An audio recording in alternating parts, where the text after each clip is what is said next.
Hello friends, it's Kristie Marcotte. It's time for the December 18th reveal of Spellbinders 2024 Crafty Advent Calendar.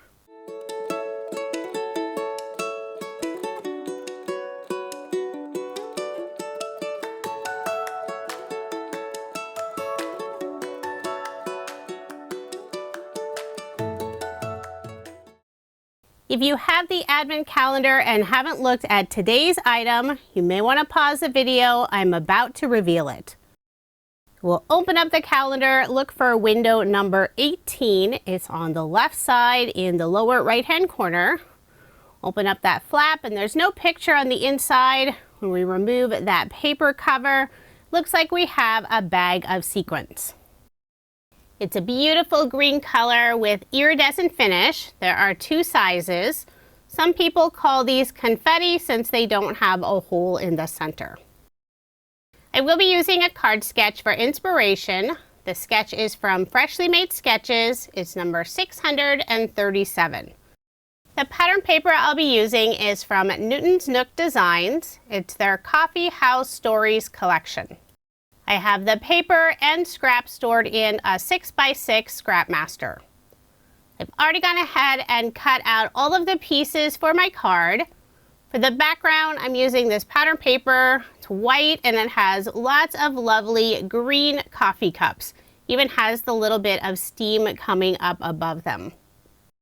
For the strip on the right side, using some of the green polka dot paper. For a little bit of shine and separation, I'll add a Love from Lizi peel off on the left side of that green polka dot piece. I'm using the pinstripe style in the brown with gold overlay, so it's super shiny. I'll wrap the ends around the back, layer this piece on some dark brown cardstock, put ATG tape on the back, and add my card front onto a card base. For the three rounded corner squares on the right side, I use some of the coffee bean pattern paper and I cut those out using a die from Sunny Studio. It's their Window Trio Square die set. To help them stand out a little more from the background, I'll layer all three of the squares on some dark brown cardstock. And I decided not to round the corners for that brown cardstock layer. Before adhering the squares down, I'll put a scrap piece of cardstock on the left side, just in the area where it goes off of the green polka dot paper. That way it stays at the same level. And I chose cardstock that's about the same thickness as the pattern paper. Just glue all of those scrap pieces in place. Then I'll lay all three of the squares on the card. That way I can get them all evenly spaced. Now I'll put glue on the back, adhere the square in the center first. Next I'll add this square at the top, and then finally this square at the bottom. And since I am using glue, I have a little bit of wiggle time to get everything adjusted. Inside two of the squares, I'll be adding a die cut image of a teacup, or it could be a coffee cup. The die set is from Jaded Blossom. It's their Gnome Dies tea add-on set. I selected some green cardstock that almost matches the green coffee cups on the pattern paper.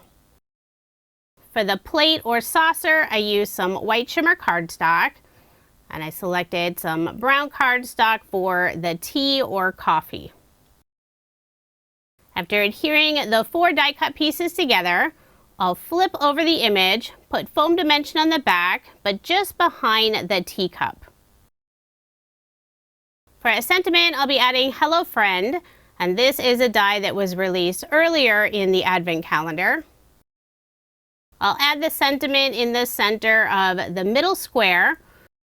I'll first add some scrap cardstock on the left side of the sentiment, just in the area where it goes off of the coffee bean pattern paper and cardstock layer. And I'm trying to cut a cardstock piece that won't be visible, following the curve of the sentiment banner. Then I'll put foam dimension on the back, using the small foam squares from scrapbook.com in the 1mm thickness.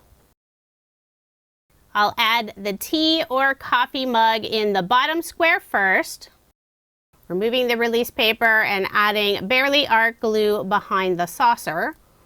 Then I'll attach the tea or coffee cup in the upper square. And then finally add the sentiment in the center square.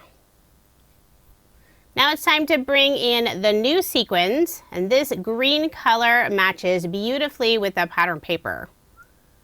I'll pour out a small amount in Spellbinders Craft Stack tray. This is the medium size. I wasn't sure where I wanted to place the sequins at first, so I'm trying out several different placements. Eventually I decided to put 3 of the larger size sequins in the upper left-hand corner.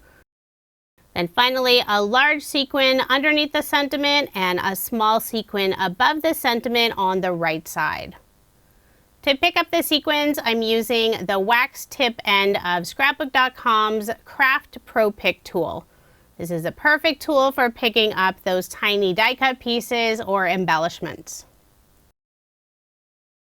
Once I'm happy with the placement of the sequins, I'll finally add that small drop of barely art glue, pick up the sequin, then press it in place. And I'm still changing my mind on the 2 sequins that go around the sentiment. But eventually I will adhere all 5 of the sequins in place. So there is my finished card, and I love the look of this green with the dark brown. It's so pretty. And here's a look at the card my daughter made using the new green sequins. She put her sequins in the upper right-hand corner and lower left-hand corner.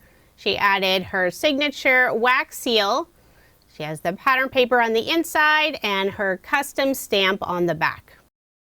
If you are interested in any of the products I use for my card, I do have links in the description box below.